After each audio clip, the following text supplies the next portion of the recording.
Pagkwentuhan natin yung nangyari kanina. Day 4 ng impeachment trial ni Sara Duterte. Anong nangyari? Ang nagsagutan kanina, ang nagharap kanina, sa parte ng prosecution, hindi pa rin pinalitan ang magaling na abogado ng prosecution, si Attorney Amando Berhil Liguta. Natatawa kanina mga kabunyog mga kabayan kasi maraming nakapansin, naka-make up daw. Naka-make up daw si Attorney Binduan. Hindi mga kabunyog, ano talaga yan? Ano yan? Maraming nakapansin kanina eh. Ang kaharap kanina ni Attorney Ligutan, hindi, naka-make up daw kanina si Attorney Ligutan. Amando Berhil Ligutan. Ngayon mga kabunyog, pinalitan na si Narbasa, yung mayabang na naka 31 o 32 bang objection siya noong nakaraang linggo. Pinalitan na, tama lang yung move na yon, palitan nila yun. Ang pumalit, Attorney Mark Binluan. Okay, mabait itong hindi masyadong mayabang, hindi mayabang. In fairness hindi mayabang yung Mark Binluan. Kaya lang, ganun pa rin. Nilamon pa rin ang buhay. Nilamon pa rin ang buhay ni Attorney Ligutan, mga kabunyog. Talo pa rin. Sa bagay, babawi pa naman yon. Baka makabawi pa naman si Attorney Mark Binluan. Pero kung ngayon yung titingnan, wala. Panalo pa rin si Attorney Ligutan. Ano talaga? Mga kabunyog mga kababayan, si Attorney Ligutan, veterano, magaling talaga sa litigation. Magaling sa trial. At saka hindi. Ang totoo, ang galing kasi ni Ligutan, alam niya yung direksyon ng kanyang yung ini-establish niyang mga punto, napaka organized yung niya. Kung ano yung gusto niyang i-emphasize na mga punto, yun yung papunta talaga siya doon, hindi yung magulo. Magaling yun. Magaling. Mga kabunyog, mga kababayan, mula pa nung nakaraang linggo, kumbaga sa bawat testigo, bawat witness ni Attorney Ligutan, mayroon siyang purpose bakit niya pinipresent yung witness. At yung purpose na yun, ano yung sasabihin ng witness na to? Nai-establish niya talaga ng malinaw, hindi magulo. Hindi magulo. Mahirap yan sa isang lawyer. Mahirap yan mga kabunyog.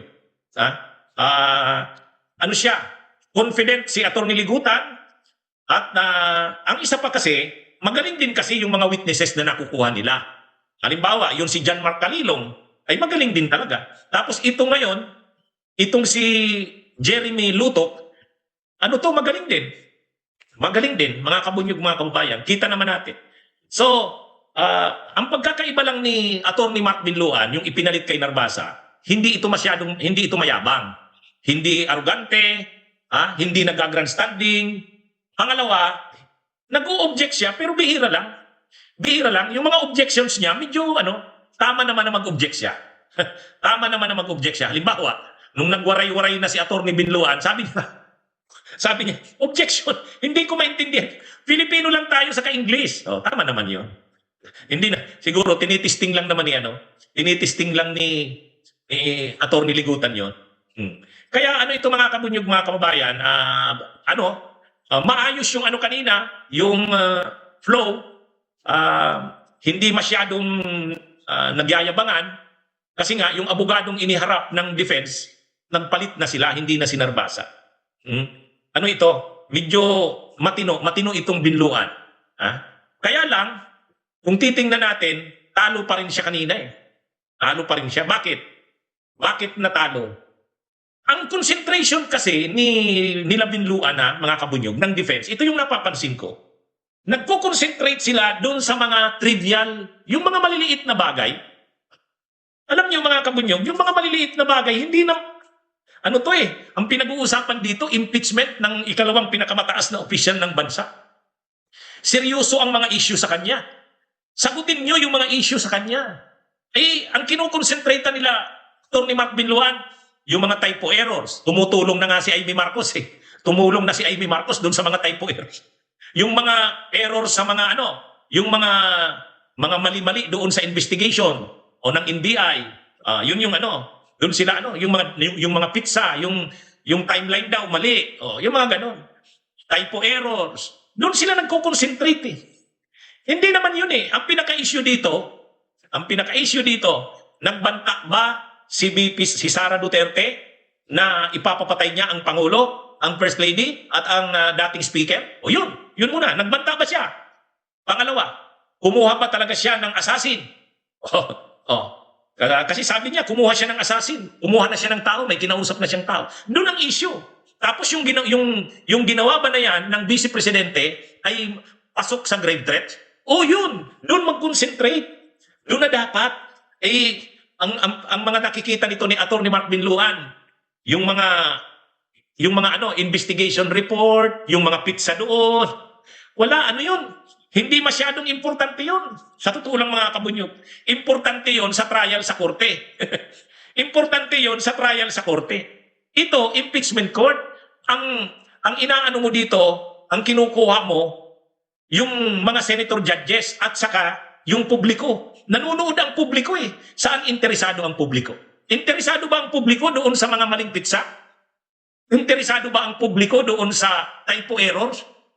Typographical errors? Hindi. Hindi doon interesado ang publiko. Interesado ang publiko at yung mga senator judges doon sa nagbanta ba talaga ang pangalawang Pangulo? Seryoso ba siya sa banta na yon? Talaga bang intention niya na ipapatay ang Pangulo, ang First Lady? Yan yung issue doon. Doon dapat. Itong si Atty. Mark Binluan, doon na nakakonsentrate sa mga maliliit na bagay. Ano yun eh? Hindi yun. Sige nga. Yung mga tao ba na nanonood, yung publiko, after ba sila doon sa mga nakikitang mga mali doon sa report? Kasi may mga investigation report na pinapakita. May mga subpina na pinapakita, yung pagsubpina kay Sara Duterte. May mga typo errors daw. May mga investigation report errors. Ano yun eh? Hindi naman masyadong, ano yun? Ano yun eh? Masyadong minor yun. Masyadong minor yun.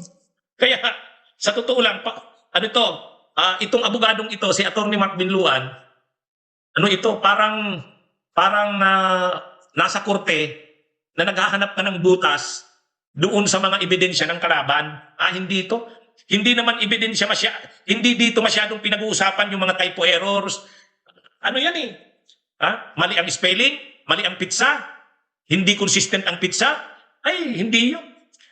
Sa tao, sa publiko, ang tinitingnan nila, talaga bang guilty si Sara sa grave threat? Guilty ba siya sa grave threat? Yan na yung problema dito eh. Yung prosecution, nai-establish yun, malinaw eh. Malinaw, nai-establish ng prosecution yun. Yung defense hindi nakaka-counter eh. Kasi nakapokus sila dun sa mga trivial na matters. Kahit itong si Atty. Mark Binluan, anong mga kinukall out niya? Yung mga errors daw sa investigation reports. Tumulong na si Amy Marcos. Ang binubrot up din ni Amy Marcos. Parang defense lawyer na rin si Amy Marcos. Yung typo errors. Ano yan mga kabunyog? Wala yun. Hindi yun ang kailangang bukusan nila. So anong point doon? Anong point kung nagka-error doon? May typo error. Normal lang naman yan, magkaroon ng typo error. O kaya, yung mga pizza mo sa investigation, sa reports ng NBI na nagkamali, normal lang yun. Pero hindi ibig sabihin yan na yung akusasyon sa Vice Presidente na nagbanta siya sa buhay ng Pangulo, ng First Lady, ay totoo. Ang problema pa nga, inamin pa nga ni Binluan.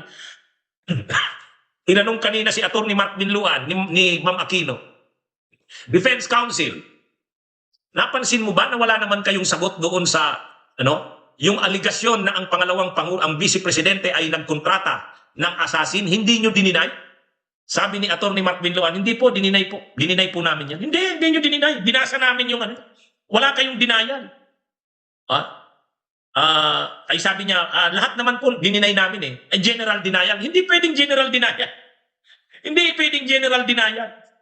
Kailangan doon specifically i-deny mo yung punto por punto. Hindi nila, kaya ang dami ng errors. At itong si Atty. Mark Binluan, sabagay, hindi mo naman masisisi itong abogadong ito, bata pa. Pangalawa, talagang naghahanap sila ng butas sa mga dokumentong pinipresent ng prosecution.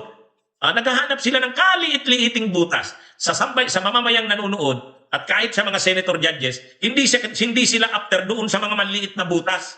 Sagutin nyo yung issue. Sagutin nyo yun. Diba? Sagutin nyo yung issue. Una, simple lang naman ang issue eh.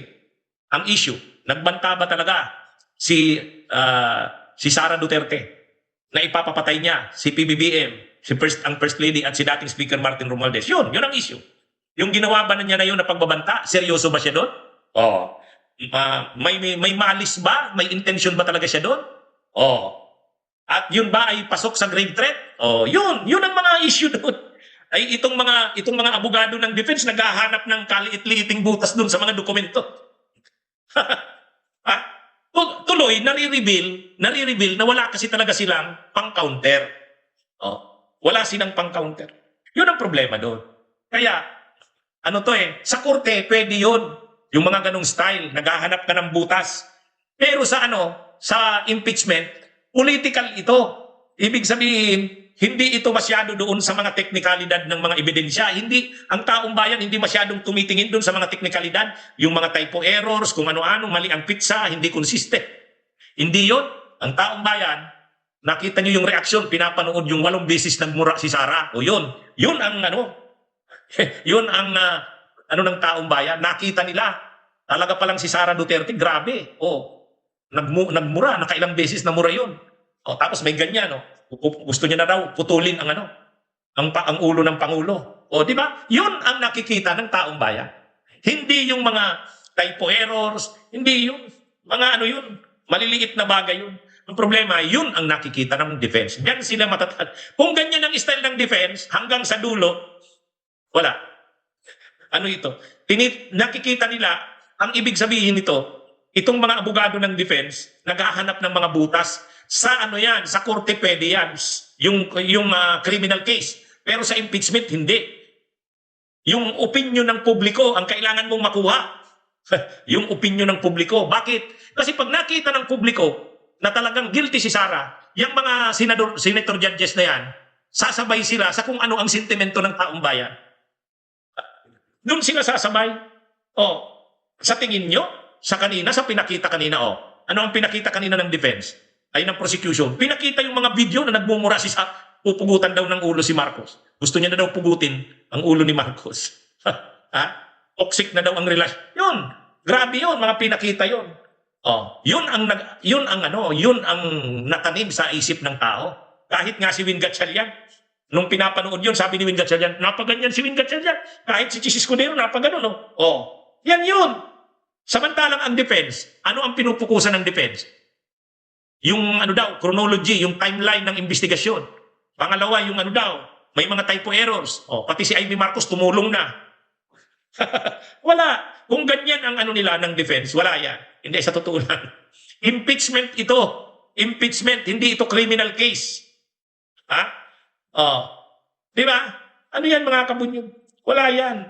Sagutin ninyo yung mga seryosong issue at aligasyon. Yan yun.